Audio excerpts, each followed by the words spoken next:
রক্তের মূল্য মর্যাদা বর্তমান সরকার রাজনৈতিক মঞ্চে কতটুকু রাখছেন? 33% ছাত্র প্রাণ দিয়েছিল। ব্রিটিশ থেকে আজ অবধি 1100 ছাত্র এক মাসে মারা গেছে। তরতাজা মেধাবী ছাত্রদেরকে হত্যা করা হয়েছে 11 সপ্তাহের উপরে, 1600-র মধ্যে।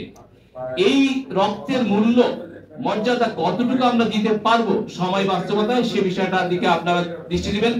পাশাপাশি আর কত রক্ত আমাদের ঝরাতে হবে আমার স্বাধীনতা রক্ষার জন্য, সার্বভৌমত্ব রক্ষার জন্য? আমরা রক্ত কি ঝরিয়ে যাব? এই সমাধান রাজনৈতিক মঞ্চে যারা আছেন, নেতৃত্বে যারা আছেন, তাদের ওইটাই বের করতে হবে। এবং আমাদের বাংলাদেশ কেন এত বৈষম্য? আমি আরেকটা সমীক্ষার বিষয় বলি, 100 জনের মধ্যে 9 জন মানুষ বাংলাদেশে কিন্তু দিনে একবার করে খাবার খাচ্ছেন। বর্তমান প্রচন্ড অর্থনৈতিক সংকট, দারিদ্রতার সংকট চলছে।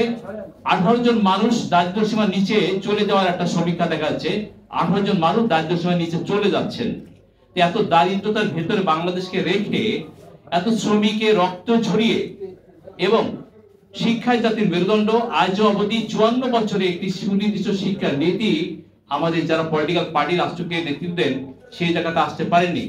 বাংলাদেশ কখন শিক্ষা বান্ধব বাংলাদেশ হবে, শ্রমিক বান্ধব বাংলাদেশ হবে, সে প্রশ্ন রেখে সবাইকে আর কতকাল রক্তগঙ্গায় ভাসতে হবে আমার স্বাধীনতা, এই কথাটি উচ্চারণ করে সবাইকে শুভেচ্ছা অভিনন্দন জানিয়ে আমার